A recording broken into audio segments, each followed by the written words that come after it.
Humanity entered the galactic community with cautious optimism, unaware how small and irrelevant it appeared to the ancient powers around it.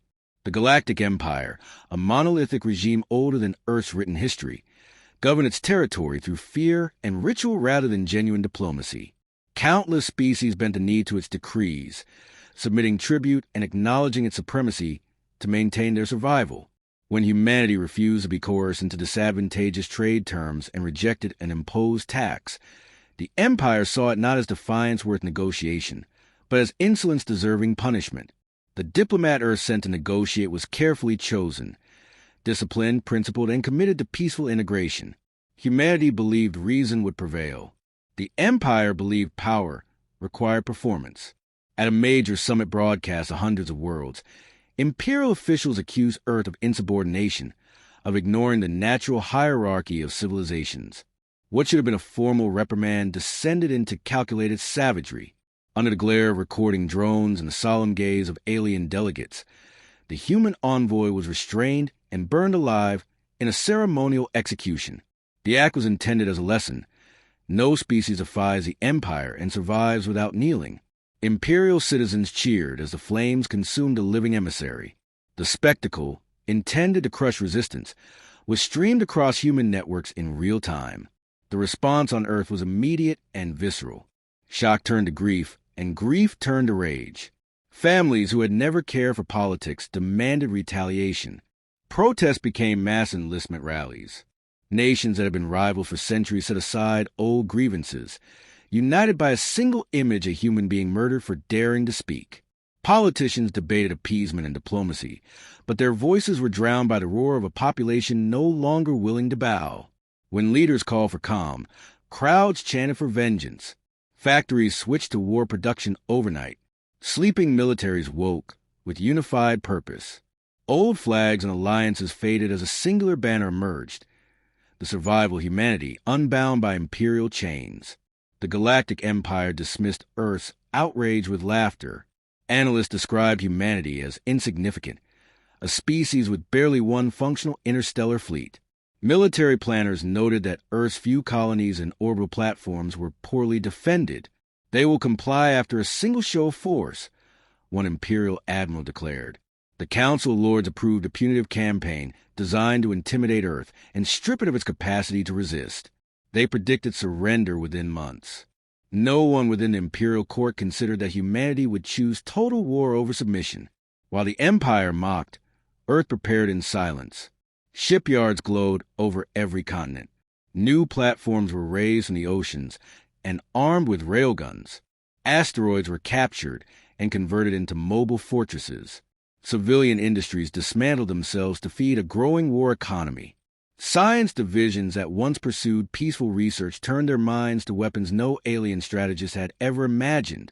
Artificial intelligence directed logistics, accelerating manufacturing to impossible speeds.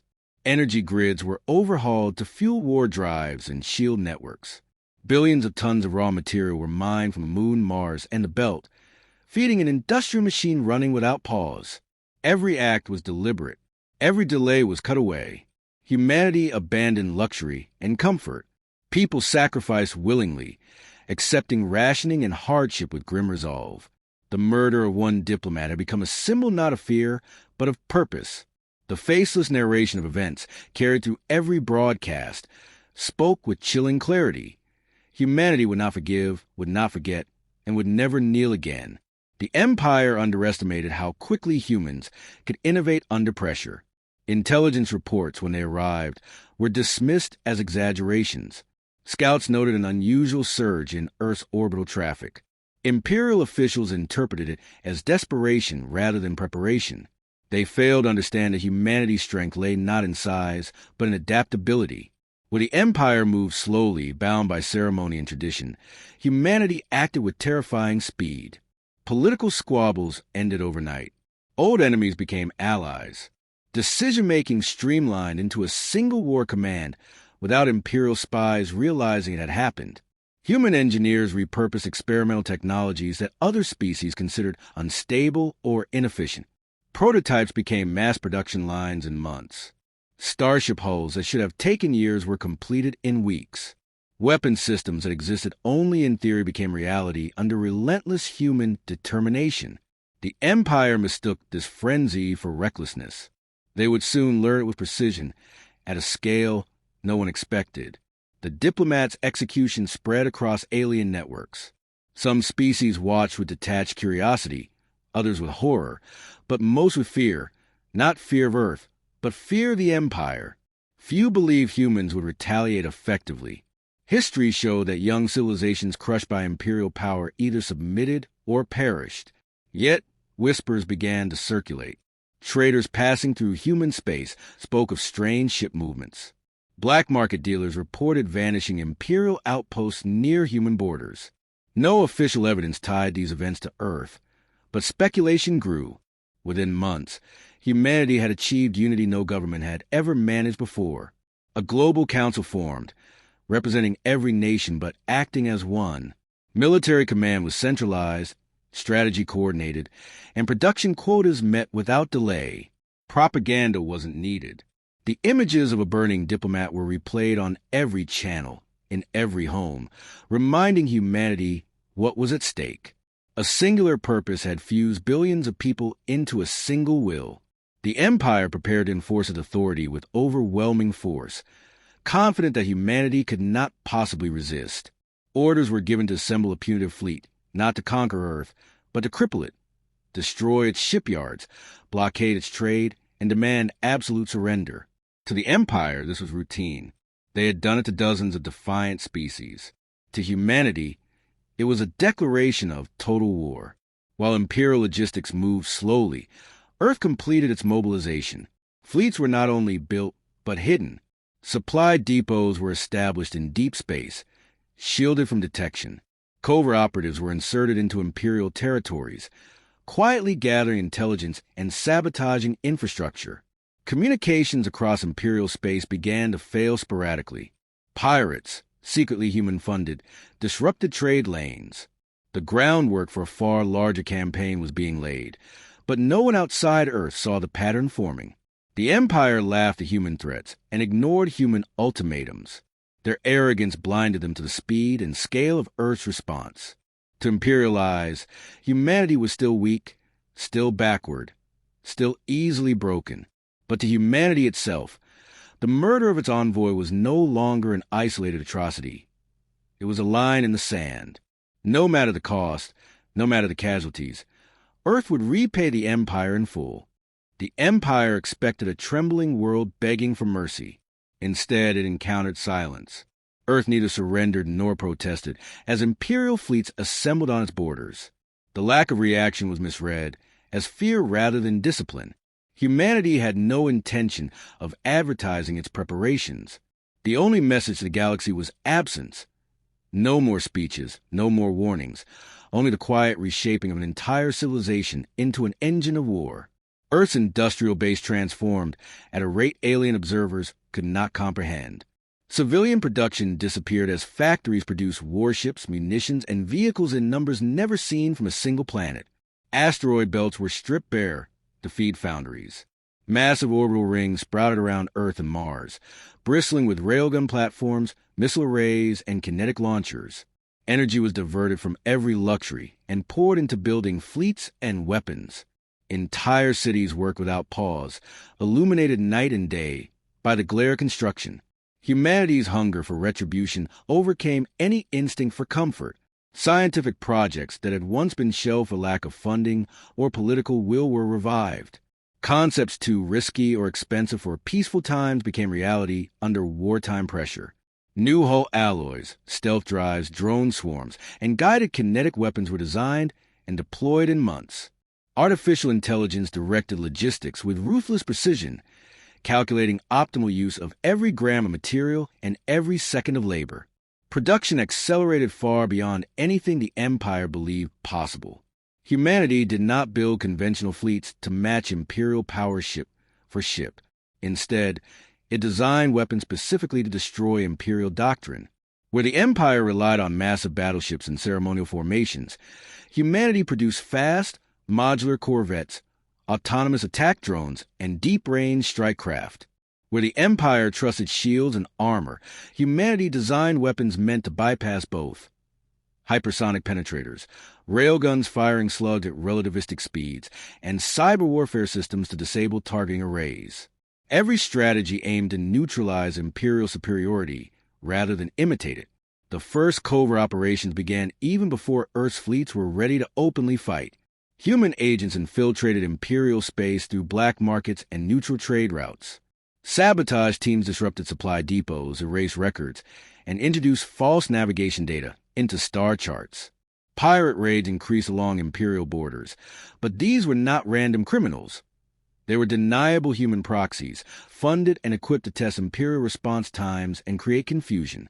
Outposts near human territory began to vanish without explanation, their signals cut off abruptly, their garrison silenced.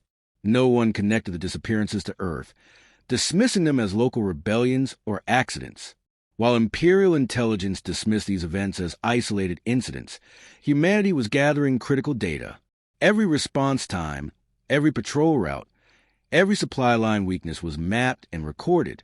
Probes hid in asteroid fields, transmitting information to Earth's command network. Humanity was not reacting blindly to Imperial aggression. It was preparing a calculated counterstrike. Imperial commanders eventually dispatched small fleets to intimidate humanity's colonies. They expected compliance without resistance. Instead, the fleets found empty space, their targets evacuated or hidden. When Imperial ships lingered, they vanished one by one, picked off by unseen attackers using weapons and tactics never encountered before.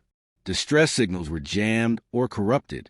By the time Imperial investigators arrived, no trace of either attackers or victims remained. Only debris fields, cold and silent, hinted at battles fought with surgical precision. Despite these warning signs, the Empire remained arrogant. To them, Earth strikes were nothing more than nuisances, lucky ambushes by a desperate species. They failed to understand that these engagements were not random victories. They were experiments. Each battle tested new weapons, new strategies, and new technology. Humanity treated every skirmish as data collection, improving and adapting after every clash. Where Imperial fleets grew complacent, humanity grew sharper. Inside Earth's unified war council, plans solidified. Operation Phoenix, the code name for humanity's full-scale response, was finalized. It was not a defensive plan to protect Earth alone. It was an offensive strategy to dismantle Imperial power sector by sector. Coordinated strikes, simultaneous across multiple star systems, would overwhelm Imperial logistics and create panic. The goal was not to merely survive, but to cripple the Empire so thoroughly it could never threaten humanity again. To support this strategy, humanity established deep space depots stocked with weapons, fuel, and spare parts. These hidden stations allowed human fleets to strike far beyond their borders without relying on long supply chains. Mobile shipyards disguised as cargo convoys repaired damaged vessels in distant sectors. Cyber warfare units developed programs capable of hijacking Imperial communication networks, turning their own systems against them. The Empire, rigid and centralized, had no defense against such asymmetric tactics. The first direct clash between humanity and Imperial forces occurred when an Imperial patrol intercepted what appeared to be a small convoy near a border world. Expecting an easy capture, the Imperial commander engaged without caution. Within minutes, the patrol was annihilated by precision strikes from human stealth craft. Every transmission was jammed, every escape pod destroyed. No witnesses survived. The Empire did not even realize a battle had taken place until patrol failed to report in. When fragments of Imperial hull plating were recovered drifting in space, officials assumed pirates or rebels were responsible. They never imagined humans capable of such efficiency. Fear began to spread among those who traded near human space. Merchants whispered of fleets that appeared from nowhere and vanished just as quickly, of Imperial ships going silent without warning. Governors sent requests for reinforcements, but Imperial High Command dismissed them. To admit the danger would have meant admitting their own failure. They believed Earth lacked the numbers, the resources, and the experience to pose any real threat. They were wrong on every count. Humanity's preparations reached completion in less than a year. Billions of people were now directly or indirectly part of the war effort. Ship production exceeded anything in Earth's history. New weapons rolled off assembly lines daily. Training programs turned civilians into soldiers at a pace that astounded even Earth's own leaders. The entire species had become an integrated war machine fueled by a single purpose: vengeance. By the time the Empire assembled its punitive fleet, humanity was already operating far beyond imperial borders. Human reconnaissance craft infiltrated deep into enemy territory, mapping supply hubs and identifying key targets. Sabotage missions crippled navigational relays and communications nodes. Whole sectors were quietly destabilized before the Empire even realized humanity had struck. The Empire crossed into human space expecting submission. Vast fleets of warships, each larger than anything humanity had ever deployed, advanced in ceremonial formation, confident of quick victory. Imperial admirals believed the campaign would end before it truly began, that Earth would bow under the weight of superior numbers and firepower. What they found instead was a fortress world prepared for annihilation. Orbital rings bristled with weaponry. Kinetic launchers lined the moon, and swarms of autonomous drones filled the void like a steel storm. When the first Imperial Armada moved to encircle Earth, it encountered not panic but precision. The opening barrage tore through the Imperial vanguard before they understood they were under attack. Human railguns fired solid slugs at near-relativistic speeds, punching holes straight through shields and armor. Missile barges arrived without warning, guided by stealth drones that slipped through Imperial defenses unseen. Artificial intelligence coordinated every strike, calculating firing solutions faster than any organic commander could react. Within hours, the invasion fleet ceased to exist. Wreckage rained through Earth's atmosphere as proof of humanity's resolve, and orbital defenses remained intact. The first assault had failed completely, but humanity did not wait for another. Even as the Empire scrambled to regroup, human fleets dispersed across the stars, executing the opening phase of Operation Phoenix. They did not engage Imperial forces head-on. Instead, they cut through infrastructure like a scalpel. Supply depots were annihilated by drone swarms. Fuel convoys vanished into silent ambushes. Communications relays went dark, severing entire sectors from central command. Every move was calculated to destabilize the Imperial machine before its strength could be fully brought to bear. Human warships, small and fast, bypassed heavily fortified worlds to strike at targets the Empire thought untouchable. They destroyed shipyards, cracked orbital fortresses, and vanished before reinforcements could arrive. Cyber warfare units infiltrated Imperial networks, turning command systems against their own fleets. Weapons platforms misfired. Reactors overloaded. Navigation charts led armadas into empty space. The rigid hierarchy of the Empire, so proud of its order, collapsed into confusion. Admirals fought with outdated intelligence, while human fleets adapted in real time, changing tactics after every encounter. For the first time in centuries, the Empire faced an enemy that refused to fight on Imperial terms.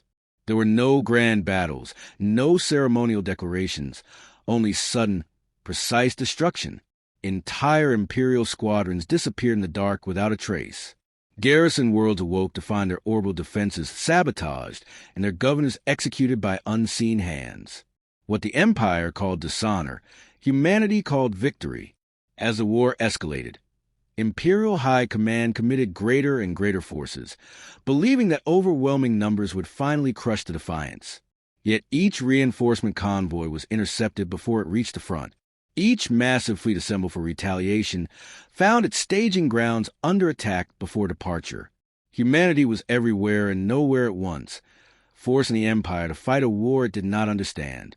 After months of relentless strikes, humanity launched the second phase of Operation Phoenix. This was no longer disruption. It was annihilation.